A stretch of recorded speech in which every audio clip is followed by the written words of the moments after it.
నమస్తే, welcome to special focus. అంతర్జాతీయ అంతరిక్ష కేంద్రం నుంచి త్వరలోనే భూమికి చేరుకోబోతున్నారు సునీత విలియమ్స్. దీనికోసం స్పేస్ ఎక్స్కు చెందిన క్రూ 9 డ్రాగన్ను ఐఎస్ఎస్కు పంపింది నాసా. ఇంతకీ సునీత విలియమ్స్ భూమికి ఎప్పుడు తిరిగొస్తారు? సాధ్యమైనంత త్వరగా ఆమెను భూమికి తీసుకురావాలని నాసా ఎందుకు భావిస్తోంది? అంతరిక్షంలో ఎక్కువ కాలం గడిపితే ఎదురయ్యే ఇబ్బందులేంటి? భారత సంతతికి చెందిన నాసా వ్యోమగామి సునీత విలియమ్స్ త్వరలో భూమికి తిరిగి రాబోతున్నారు.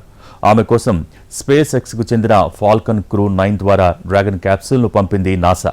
అంతేకాదు, సునీతకు అవసరమైన దుస్తులు, ఇతర వస్తువుల్ని కూడా పంపించింది. ఇంతకీ సునీత భూమికి ఎప్పుడు తిరిగొస్తారు? ఇంటర్నేషనల్ స్పేస్ స్టేషన్ ISS లో పరిశోధనలు చేసేందుకు వెళ్లిన సునీత విలియమ్స్ ను సురక్షితంగా భూమికి తీసుకొచ్చే పని ప్రారంభించింది నాసా. ఫాల్కన్ క్రూ 9 రాకెట్ ద్వారా అంతరిక్షంలోకి పంపిన డ్రాగన్ క్యాప్సూల్ ISS కు అనుసంధానం కానుంది. ఫ్లోరిడాలోని కేప్ కార్నివాల్ స్పేస్ ఫోర్స్ స్టేషన్లో ప్యాడ్ 40 నుంచి నింగిలోకి దూసుకెళ్లింది స్పేస్ ఎక్స్ కు చెందిన ఫాల్కన్ క్రూ 9. 4.5 నిమిషాల్లోనే నిర్దిష్ట ఎత్తుకు చేరుకుంది. ఫస్ట్ స్టేజ్ పూర్తి కావడంతో డ్రాగన్ క్యాప్సూల్ ను రిలీజ్ చేసింది. అక్కడి నుంచి డ్రాగన్ క్యాప్సూల్ స్వతహాగా ISS కు చేరుకుంటుంది. దీనికి దాదాపు 88 గంటల సమయం పడుతుంది. అంత సవ్యంగా జరిగితే అమెరికా కాలమానం ప్రకారం ఆదివారం సాయంత్రం 5:30 ISS ఫార్వర్డ్ పోర్టుకు డాక్ అవుతుంది డ్రాగన్ క్యాప్సూల్. డ్రాగన్ క్యాప్సూల్ ను అంతరిక్షంలో విడిచిపెట్టిన తర్వాత ఫాల్కన్ రాకెట్ సెకండ్ స్టేజ్ ప్రారంభమైంది. స్పేస్ ఫోర్స్ స్టేషన్లో ల్యాండ్ అయింది. ఫాల్కన్ రాకెట్ లాంచింగ్ నుంచి తిరిగి వచ్చే వరకు 7 నిమిషాల 40 సెకండ్లు పట్టింది. గతంలో కామెడీ స్పేస్ సెంటర్లో గల ప్యాడ్ 39A నుంచి 14 సార్లు క్రూ డ్రాగన్ ప్రయోగాలు జరిగాయి. అయితే తొలిసారిగా పైలట్ ఆధార స్పేస్ ఫ్లైట్ నుంచి ఈ స్పేస్ ఫోర్స్ స్టేషన్లోని ప్యాడ్ 40గా గుర్తించారు. ఈశాన్య దిశగా ఉండే ఈ ట్రెజెక్టరీ నుంచి ISS కక్షను నేరుగా చేరుకునే వీలుంటుంది. 2 రోజుల క్రితమే ఫాల్కన్ క్రూకైన్ ప్రయోగం జరగాల్సి ఉంది.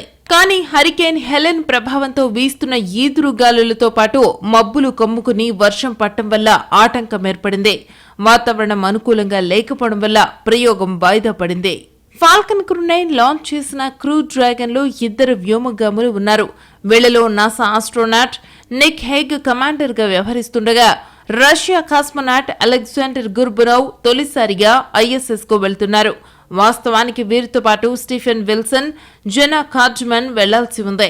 కానీ జూన్ నుంచి ISS లో ఉండిపోయిన సునీత విలియమ్స్, బుచ్ విల్మోర్లను తిరిగి భూమికి తీసుకొచ్చేందుకు 2 సీట్లను ఖాళీగా ఉంచారు. అలాగే సునీత, విల్మోర్ల కోసం దుస్తులతో పాటు వాళ్లకు అవసరమైన ఇతర వస్తువులను తీసుకెళ్లారు. వచ్చే ఏడాది ఫిబ్రవరి 22న నిక్ హేగ్, అలెగ్జాండర్ గుర్బునోవ్లతో పాటు సునీత విలియమ్స్, బుచ్ విల్మోర్ తిరుగు పయనమవుతారు. అప్పటికి సునీత, విల్మోర్లు 262 రోజులు అంతరిక్షంలో గడిపినట్టవుతుంది. వాస్తవానికి 8 నుంచి 10 రోజుల పాటు అంతరిక్షంలో ప్రయోగాలు చేయడానికి వెళ్లారు సునీత, విల్మోర్. అయితే వాళ్లు ప్రయాణించాల్సిన స్టార్ లైనర్లో స్థానిక సమస్యలు తలెత్తాయి. దీంతో దాదాపు 8.5 నెలల పాటు అక్కడే ఉండిపోవాల్సి వచ్చింది. 8 రోజుల మిషన్, కానీ 8.5 నెలలు ఉండిపోవాల్సిన పరిస్థితి నాసా వ్యోమగామి సునీత విలియమ్స్ కు ఎదురైన అనుభవం ఇది. ఇంతకీ అంతరిక్షంలో పరిస్థితులు ఎలా ఉంటాయి? భారరహిత స్థితి మన శరీరంపై ఎలాంటి ప్రభావం చూపిస్తుంది? జూన్ 5న స్టార్ లైనర్ స్పేస్ షిప్ లో సునీత విలియమ్స్, బుచ్ విల్మోర్ అంతరిక్షంలోకి వెళ్లారు. అంతర్జాతీయ అంతరిక్ష కేంద్రం ISS లో కేవలం 8 నుంచి 10 రోజుల పాటు వాళ్లుండాలి. అయితే వాళ్లు ప్రయాణించాల్సిన స్టార్ లైనర్లో రకరకాల సాంకేతిక సమస్యలు తలెత్తాయి. ప్రొల్షన్ వ్యవస్థలో హీలియం లీక్ అయింది. క్యాప్సిల్ ను కదిలించే 5 జెట్స్ లో థ్రస్ట్ తగ్గిపోయింది. జూన్ 26న సునీత విలియమ్స్, బుచ్ విల్మోర్ భూమికి తిరిగొస్తారని ప్రకటించింది నాసా. కానీ అది సాధ్యపడలేదు. స్టార్ లైనర్లో సమస్యలని సరిదిద్దేందుకు చేసిన ప్రయత్నాలేవీ ఫలించలేదు. దీంతో వ్యోమగాముల్ని తిరిగి భూమికి తీసుకొచ్చే విషయంలో అనవసరమైన రిస్క్ తీసుకోదలుచుకోలేదు నాసా. సిబ్బంది లేకుండా స్టార్ లైనర్ ను, స్పేస్ క్రాఫ్ట్ ను భూమి మీదకు తీసుకొచ్చేసింది. అంతరిక్ష కేంద్రంలో భారరహిత స్థితి ఉంటుంది కనుక ఎక్కువ కాలం అక్కడ ఉండడం క్షేమం కాదు. త్వరగా వయస్సు మీద పడిపోతుంది. ఈ కారణంగానే సునీత విలియమ్స్, బుచ్ విల్మోర్లను త్వరగా భూమికి తీసుకొచ్చే ప్రయత్నాలు ప్రారంభించింది నాసా. ఫాల్కన్ క్రూ 9 రాకెట్ సాయంతో నలుగురిని పంపాల్సిన డ్రాగన్ క్యాప్సూల్లో 2 మాత్రమే పంపింది. అయితే ఇది పైలట్ ఆధారిత ప్రయోగం. 4 వ్యోమగాములకు బదులు 2తోనే దానిని నడపడాన్ని సవాలుగా పరిగణిస్తున్నారు.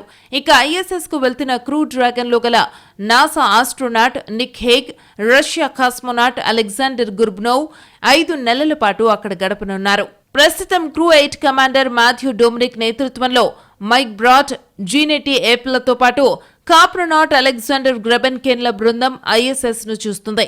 మార్చి 3 నుంచి క్రూ 8 మంది బృందం ఐఎస్ఎస్ లో పనిచేస్తుంది. అక్టోబర్ 7న వాళ్లు భూమికి తిరిగొస్తారు. అప్పటికి వాళ్లు అంతరిక్షంలో 217 రోజులు గడిపినట్టవుతుంది. వీరి స్థానాన్ని హేగ్, గుర్బనోవ్, సునీత విల్మోర్ల బృందం భర్తీ చేస్తుంది. ఈ నెల 23న నాసా ఆస్ట్రోనాట్ ట్రైసీ డైసన్ తో పాటు మరో 2 సురక్షితంగా భూమికి తిరిగొచ్చారు. ఆమె 6 నెలల పాటు అంతరిక్షంలో ప్రయోగాలు నిర్వహించారు. 184 రోజుల్లో ఆమె భూమి చుట్టూ 2944 సార్లు తిరిగారు. ఇంతవరకు ఆమె 3 సార్లు అంతరిక్షంలోకి వెళ్లొచ్చారు.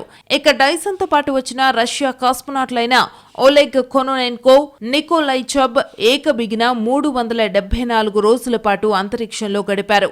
ఇంతవరకు ఎన్ని రోజుల పాటు ఐఎస్ఎస్ లో ఎవ్వరూ గడపలేదు. ఈ నెల 11న Alexey Ovchinin, Ivan Wagner, NASA వ్యోమగామి డాన్ పెటెట్ ఐఎస్ఎస్ కు చేరుకున్నారు. వీరితో పాటు హేగ్, గుర్బనోవ్, సునీత, విల్మోర్ల బృందం కలిసి పనిచేస్తోంది. అంటే ప్రస్తుతం ఐఎస్ఎస్ లో మొత్తం 8 మంది వ్యోమగాములున్నారు. పరిశోధనల కోసం ఐఎస్ఎస్ కు వెళ్లిన సునీత విలియమ్స్ అనూహ్య పరిస్థితుల్లో అక్కడే ఉండిపోయారు. స్టార్ లైనర్ సురక్షితం కాదనే నిర్ణయానికి నాసా వచ్చేసిందా? మరి ఫాల్కన్ తో పంపిన డ్రాగన్ స్పేస్ క్రాఫ్ట్ ఎంతవరకు సేఫ్? సునీత రాక 100 రోజులు ఎందుకు ఆలస్యమవుతుంది? భారత సంతతికి చెందిన సునీత విలియమ్స్ జూన్ 5న ఐఎస్ఎస్ కు వెళ్లారు. దీంతో అక్కడ సందడి వాతావరణం నెలకొంది. గంట కొట్టి సునీతను ఐఎస్ఎస్ లోకి ఆహ్వానించారు. అప్పటికే అక్కడున్న 7 వ్యోమగాములు.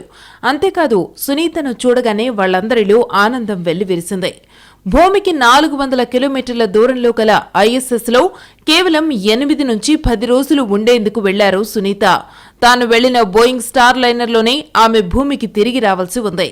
కానీ స్టార్ లైనర్లో సాంకేతిక సమస్యలు వస్తూనే ఉన్నాయి.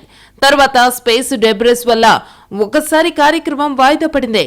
చివరికి స్టార్ లైనర్ సురక్షితం కాదనే నిర్ణయానికొచ్చింది నాసా. దీంతో దానిని ఖాళీగానే భూమికి రప్పించింది. స్టార్ లైనర్ స్థానంలో ఇప్పుడు స్పేస్ ఎక్స్ కు చెందిన ఫాల్కన్ క్రూ 9 ద్వారా క్రూ డ్రాగన్ ను పంపింది నాసా. క్రూ డ్రాగన్ సాయంతో సునీతను సురక్షితంగా భూమి మీదకు తీసుకొస్తామంటోంది నాసా. మరి డ్రాగన్ స్పేస్ క్రాఫ్ట్ నిజంగా సురక్షితమైందేనా? ఇప్పుడు చాలా మందిని వేధిస్తున్న ప్రశ్న ఇదే. డ్రాగన్ స్పేస్ క్రాఫ్ట్ ఎత్తు 26 అడుగుల 7 అంగుళాలు, చుట్టుకొలత 13 అడుగులు, ట్రంక్ వాల్యూమ్ 1300 అడుగులు, 6000 కేజీల బరువును అంతరిక్షంలోకి మోసుకెళ్లగల సామర్థ్యం దీనికుంది. అలాగే 3000 కేజీల బరువును తిరిగి భూమికి తీసుకురాగలదు. డ్రాగన్ కు డ్రాకో థ్రస్టర్లు అమర్చారు. వీటి సాయంతో కక్షలో అటు ఇటు కదిలేందుకు వీలవుతుంది. డ్రాగన్ స్పేస్ క్రాఫ్ట్ లో 7 ప్రయాణించే అవకాశం ఉంది. భూకక్షను దాటి ప్రయాణించగల సామర్థ్యం దీనికుంది. ప్రస్తుతం ప్రైవేట్ రంగంలో ఇంతటి సామర్థ్యం గల రాకెట్ మరొకటి లేదు. సరుకులతో పాటు మనుషుల్ని తీసుకెళ్లగలగడం దీని ప్రత్యేకత. దీని ట్రాక్ లో సగం సోలార్ ప్యానెళ్లు అమర్చారు. అందువల్ల లాంచ్ సమయంతో పాటు నిలిపి ఉన్నప్పుడు దీనికి అవసరమైన విద్యుత్తును ఉత్పత్తి చేసుకుంటుంది. డ్రాగన్ స్పేస్ క్రాఫ్ట్ అన్ని రకాలుగా సురక్షితమైందని నాసా భావిస్తోంది. డ్రాగన్ లో ఐఎస్ఎస్ కు వస్తున్న 2 వ్యోమగాములతో పాటు సునీత విలియమ్స్, బుచ్ విల్మోర్ మరో 100 రోజుల పాటు ఉండనున్నారు. అంతరిక్షంలోని భారరహిత స్థితిలో మనిషి శరీరంపై పడే ప్రభావంపైన పరిశోధనలు చేయనున్నారు. వచ్చే ఫిబ్రవరిలో సునీత విలియమ్స్ తో సహా 4 వ్యోమగాములు తిరుగు పయనమవుతారు. ఇది వాటి స్పెషల్ ఫోకస్. నమస్తే.